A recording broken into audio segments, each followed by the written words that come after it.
January 22nd, we have our Trinity Lecture Series where we invite the community to come out and hear Dr. LaRon Martin at Trinity. This will be at the Stern Theater at 7 p.m. And finally, and I mean finally, I want to invite the community to continue the celebration in May with our Voices of the Dream celebration, where we honor our public award recipients, our scholarship honorees, and our sponsors. I am going to now invite our Vice Chair, Valerie Reifert, to come and introduce our MLK commissioners.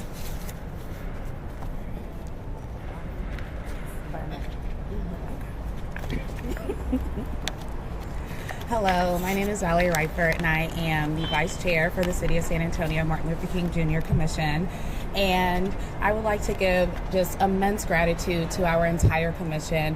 This amazing event takes pretty much all year to plan, and over 20 of us commissioners are meeting every other week to make sure that this happens. And so I want to extend my most sincere gratitude to Dr. Piper for being our commission chair this year, to our District 2 liaison, Alicia Williams, to our fundraising chair, because we could not do this without any funds, Angela Jolivet, our outreach chair, Pisha Mabry, our March chair, Reverend Deborah Seward, our secretary, LaTanya Burton, our treasurer, Charles Johnson, our budget and finance chair, Dr. Ray Washington, our commemorative program chair, Mia Morris, our youth programs chair, Dr. Tanette Powell, our scholarship program chair, Tyrone Darden, our public awards chair is Francine Prosser Johnson, our wreath laying co-chairs are Harold and Mary Fulton Moore, Wahida Kara is our interfaith chair, Patricia Mejia is our Voices of the Dream Celebration co-chair, along with Denise Lucky. Trent Brightung is our communications chair. Bishop Rosa Wilson is our pre-march worship chair. And Pastor Michael Steve Brown is our Baptist Ministers Union Worship Service Chair. And I would like to give a very special thank you to our city liaisons who do so much work and heavy lifting for us. I would like to thank Sonia and Dr. Mata, who are here with us right now. And I would also like to give a really big thanks to Joe Frank and Treya as well. We could not do it without y'all, and we couldn't do it without this entire commission just giving so freely of their time. I really appreciate them so much, and I will give it back to the councilman. And now is a very special time. We have a couple reveals for you, starting with our keynote speaker. A history-making Olympic champion, this trailblazing gymnast rose from an early start in the sport to become one of the most accomplished and influential athletes of her generation. Competing on the world's biggest stages, she earned 3 Olympic gold medals, team gold, individual in 2012 London, individual all-around gold 2012 London, and team gold 2016 Rio. Y'all figuring it out yet? A feat unmatched in U.S. women's gymnastics history. She also claimed a world championship gold and silver in the all-around, becoming the first reigning Olympic all-around champion in more than 3 decades to return and medal at her world championships. Her impact extended far beyond the mat. She became a global cultural icon, appearing on The Tonight Show, The Oprah Winfrey Show, leading the Pledge of Allegiance at the Democratic National Convention, and being named the Associated Press Female Athlete of the Year. A 2-time New York best-selling author, her life story was adapted into a Lifetime television film, and she has continued to inspire as a producer, speaker, and advocate for mental health and resilience. Her legacy is one of courage, excellence, and perseverance, embodying the very ideals celebrated at this historic gathering. We are excited to welcome our 2026 MLK March and Commemorative Program keynote speaker, Gabby Douglas. This year, the keynote will be a fireside chat and Q&A with Ms. Douglas, and we're encouraging residents to submit their questions at sanantonio.gov/MLK. And now something y'all for sure have not heard, our headline performer. This Grammy-winning singer, songwriter, and actress has emerged as one of R&B's most powerful and emotionally resonant voices. With her platinum-certified breakout hit, I See You, she topped the Billboard R&B Airplay chart, earned multiple Grammy nominations, including Best New Artist, and took home the 2024 Grammy Award for Best R&B Performance.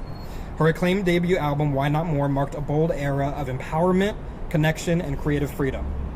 Alongside her music career, she has built an impressive presence on screen, starring as Hilary Banks in Peacock's Bel Air, with earlier roles on Disney Channel's So Random, the TV movie Let It Shine, and Netflix's Vampires vs. the Bronx. Raised in a creative household and guided by a deep sense of purpose, her artistry bridges generations and genres. This year, again, her debut album, Why Not More, is nominated for Best R&B Album at the 68th Grammy Awards, taking place on February 1st. And a few days later, she will be performing the Negro National Anthem, Lift Every Voice and Sing, at the Super Bowl. Her voice, both musical and cultural, continues to shape the future of R&B. And we are so excited to be welcoming our 2026 MLK March and Commemorative Program headline performer, Coco Jones. Woo! Coco Jones and Gabby Douglas embody excellence, perseverance, and the power of Black leadership across generations. Gabby Douglas represents discipline, courage, and historic firsts, breaking barriers on the world stage and redefining what is possible through determination and grace. Coco Jones represents creative freedom, emotional truth, and the modern voice of empowerment, using music and storytelling to connect, heal, and inspire. Together, they reflect Dr. King's vision that greatness is achieved not only through achievement, but through purpose, lifting others as you rise, honoring resilience, and daring to dream beyond the limits placed before you. We are so excited to welcome both of them to San Antonio, and we look forward to seeing you all there. So thank you all so much for being here today, and we will allow for some questions. How long is the performance scheduled to run? It'll be a 30-minute performance. What was the idea behind asking these two powerhouses of Black women to be part of this? And how do you feel about them saying yes?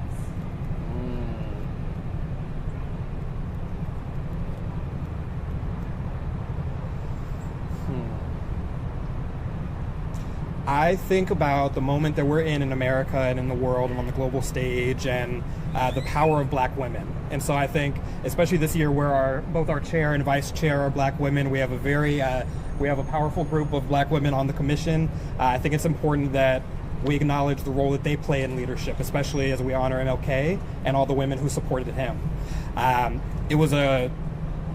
We have a few big goals, right? One is that we're going to continue to have the largest march in the nation. We're going to continue to strive to put on the best show, the best events. People are going to walk away from this march with a lot of takeaways and feeling inspired and empowered. And so having both Coco Jones and Gabby Douglas here in San Antonio together, I think is going to be fantastic for so many people. I'm excited to hear their stories and connect with, of course, Coco Jones' music, and I can't wait for the day.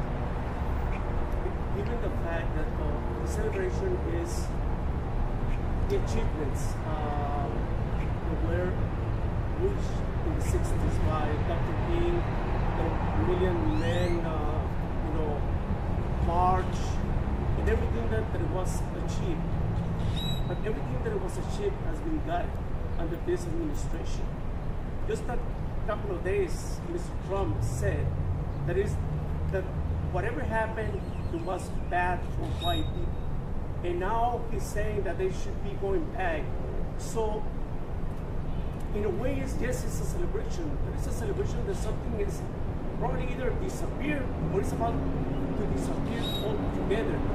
Should it be this a guest celebration, but at the same time, a call for something more meaningful, like union or something like that? Because whatever was achieved, it has disappeared already. And I don't know if you can talk about that or somebody else here. I got you. Okay.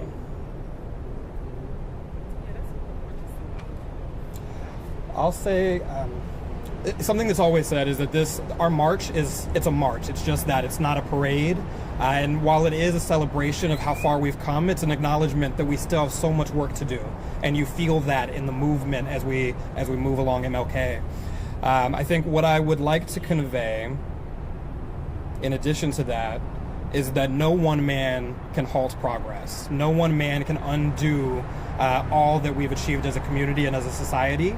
San Antonio, and specifically the East Side, has a very strong civil rights history that will continue to be true no matter who is in any level of government. And I think that when we all come together on Monday to march, we're going to be surrounded by community organizations, we're going to be surrounded by nonprofits, we're going to be surrounded by unions and people who are more than just their individual role in the movement. It is a collective, and I think, Monday is going to be very inspiring for all. But thank you for the very thoughtful question. How do you encourage and empower people from all backgrounds to show up to the march and to take part and want to learn something?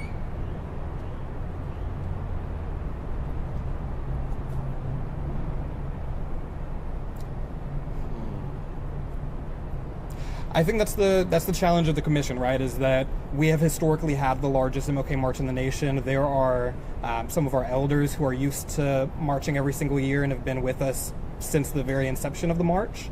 I think it's important that we always reach out to new generations, and I think that makes I think Gabby Douglas and Coco Jones a little bit more resonant right now, in that they're both young millennial, elder Gen Z. They're going to connect. But also you have folk on the commission who, as they go about their work all year, they're thinking about, how do I use the Youth Empowerment Summit to inspire the next generation? How do I use the public awards recognition as an opportunity to acknowledge all of those who are contributing right now and today? And how do we continue to empower others to continue their role in an ongoing movement?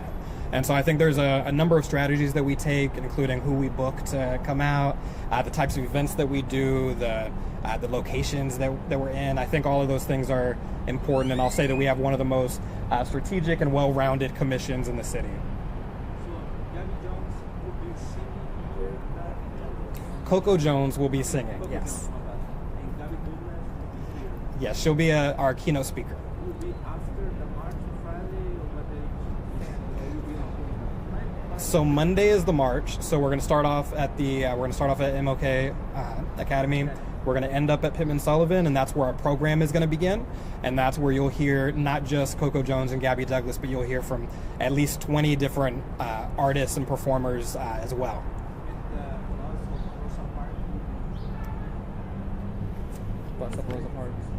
It'll be in the park, yes. It will be in the park, yes. Obviously, we have a historic number of people who come out. Do you have any estimates on how many people you expect to attend? Ooh. I try not to jinx it. We're always aiming for six figures, and I think we always achieve it. Now, with that in mind, is the fact that you're expecting a lot of people, traditionally, a lot of Hispanic Latino organizations have marched elbow to elbow. I mean, I remember Henry Cisneros almost at the front of the parade with all of you. Given the circumstances right now, and this is what is happening here. So, at any moment, all of those organizations, Latinos, and all the Hispanic people living now on the East Side too, as your constituents, what if they feel afraid of ICE presence? Can we assure them that everything is going to be okay if they show up? What I can convey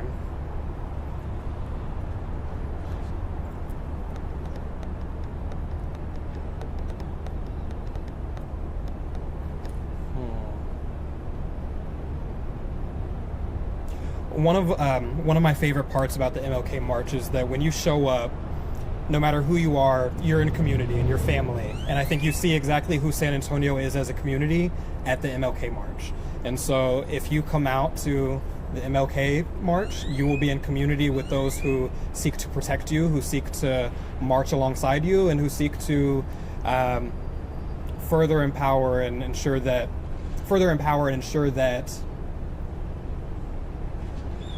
you always know that San Antonio and the East Side is your home. Would you understand if some people decide to step up? Would you understand? MLK Day and the MLK March is political. It is political in nature, in that I told the story at the last MLK meeting. When I think about Martin Luther King Jr., he was not he was not a popular man at the time. He was the most hated man in America. And he woke up every single day knowing that he could be assaulted, he could be jailed, he could be murdered. And so with that strength and with that determination, that courage that he displayed, you know, we have to make a choice. We have to make a choice for ourselves and for our families. And so you show up, you be in community, you march alongside us, you stay home, you keep yourself family. Both are noble causes. Can you tell us about what potential maybe backup plans there are if the weather becomes an issue, because weather has caused cancellations in the past, and what type of weather would potentially be for cancellation? What I'll say is that there is always a backup plan. The story here today is we are very excited to have the march next Monday. It is going to happen. In the case of inclement weather, we're always ready for a backup. Will it be like moved indoors somewhere, or is there a location or anything like that? We will let you know as the date gets closer if we have to do that. And the reason I don't give as direct an answer as I think you're hoping is I don't want to confuse the community. Right now, the march is happening. You talked about 20 artists and other performers being a part of the event. I guess approximately how long is that full event expected to kind of run for somebody who's maybe not able to make it to the march and coming out later in the day? It starts at 10 and ends at 3:30? Yeah, 9:30. So it starts at 9:30, ends at about 3:30. For sure. And we'll be, a lot of that in the very beginning is going to be some early programming, because we're still going to be wrapping up the march around that time. So that day you start with worship, right? Yes, sir. Yes, sir. Quiet on this side. Can I ask what the march means to you? Ooh.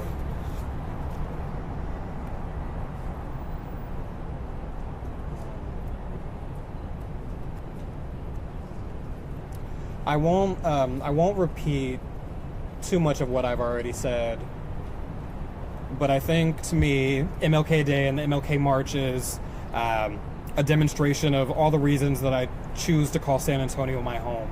It's where you get to see folk from all over the city, all over the country, who are here marching in unison, loving each other, feeding each other with the breakfast, passing water along to marchers. You see folk who live along the march route, who are waiting anxiously to see all the people that they've seen over the years.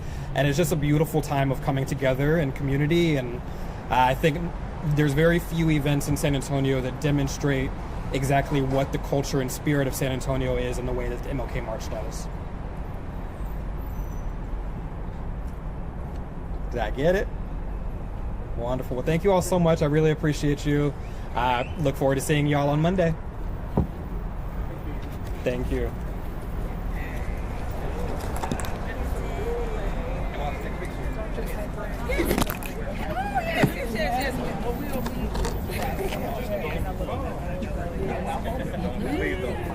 Not my watch. Before the march.